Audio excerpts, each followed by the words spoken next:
After losing his family in a tragic accident, he trains to become the strongest spy to find the real culprit.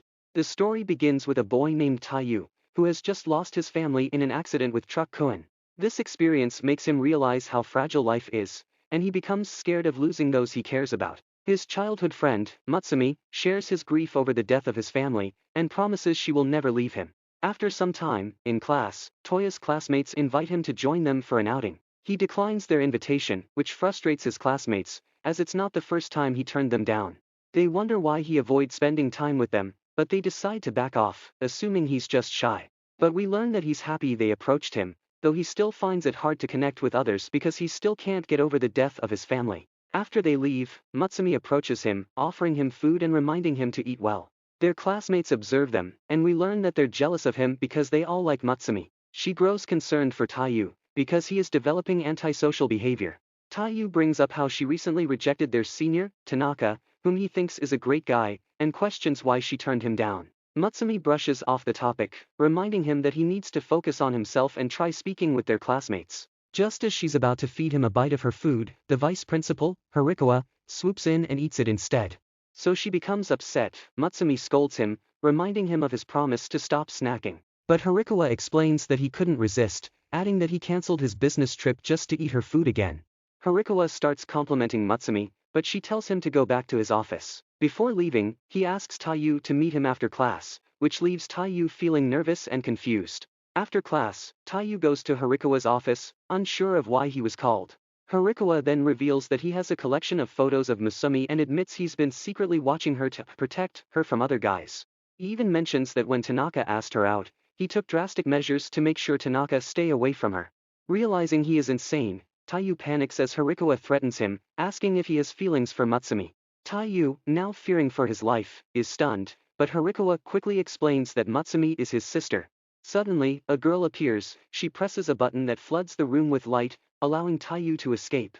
When he regains consciousness, he sees Mutsumi standing over him. She's glad that he's okay, but he's surrounded by strangers. He panics, asking who they are, and Mutsumi introduces them as her siblings. She reveals that the girl who saved him is her older sister Futaba. She also has an older brother named Shinzo, who seems to be obsessed with firearms, while her other brother, Kengo, is a master of disguise. Her sister Cheyenne is a tech genius, and another brother, Nanao, enjoys performing experiments. They even have a guard dog named Goliath. Mutsumi reveals that they're a family of spies. Taiyu can't believe this and wondering if it's all a prank. He picks up one of Shinzo's guns, assuming it's just a toy, but he shoots it, realizing that it's all real. They explain to Taiyu that being a spy is just like an ordinary job. They work as freelancers, and Cheyenne proudly mentions that their family has the best reviews on internet, while Kengo adds that their popularity is rising thanks to their brother Ichiro, who's especially popular with women. Taiyu realizes Kengo is talking about Horikawa. Futaba admits that, while Ichiro may be a bit of a fool, he's actually the best spy in the family. Taiyu asks why he's involved in this. So she reveals that they received an intel that someone is trying to kill Mutsumi. Futaba reveals that Mutsumi almost died once because of Ichiro and that incident caused her hair to turn white. Ichiro blames himself for what happened to Mutsumi. So he's become obsessed with protecting her. He got rid of everyone around her, except Taiyu, since he's her childhood friend. But after hearing the latest intel, Ichiro decided Taiyu might be a threat too. The alarm suddenly rings as Ichiro enters the house. The siblings promise to protect Taiyu, and Shinzo mentions he's set traps around the house. Even so, they know they're at a disadvantage. Ichiro's skills are incredible, and they'll need everything they've got to keep him away. Taiyu feels like he's causing more trouble for everyone, but Futaba tells him not to worry, they've been dealing with it for years. She suggests him a way to solve this peacefully, which is to marry Mutsumi, explaining that there's a family rule that prevents them from killing each other. Futaba tells him about the cherry blossom ring, which is used by everyone in her family, saying marriage becomes official the moment half of it is given to a spouse. If Mutsumi gave him the ring, Ichiro wouldn't be able to harm him. However, Mutsumi isn't ready to marry, because Taiyu still hasn't moved on from the death of his family. Futaba respects their wishes. As everyone prepares to fight Ichiro, they realize he's already in the room, saying he destroyed Shinzo's traps. Futaba warns Ichiro to back off, but when he refuses, she slams him to the ground, and the siblings jump in to help. Despite their efforts, Ichiro defends himself, using his weapon to knock them back. He demands they hand over Taiyu, threatening to destroy the house if they don't comply. Futaba charges forward, trying to close the gap, but he manages to restrain her. Cheyenne tells the others to fall back as she steps up to fight. Ichiro warns her she's no match for him, but she doesn't care. She calls on her drones, ordering them to open fire. Meanwhile, Taiyu worries, but Mutsumi reassures him, reminding him that the family rule forbids them from killing each other, so they'll be okay. Mutsumi shows Taiyu a hiding spot and tells him to stay there. Noticing his worry, she reassures him that she won't leave him. Meanwhile, Ichiro has managed to destroy the drones and sees Mutsumi with Taiyu, telling her to give him a hug, but she suddenly attacks him. Ichiro quickly restrains her with his wires, then admits he's impressed by the attempt. Smirking, he removes the disguise, revealing that Kengo was actually posing as Mutsumi. Ichiro realizes the real Mutsumi is hiding, disguised as Taiyu. Nearby, the real Taiyu watches this, realizing Mutsumi is now in serious danger. Mutsumi takes off her mask and tells Ichiro to leave Taiyu alone, saying he is not trying to harm her.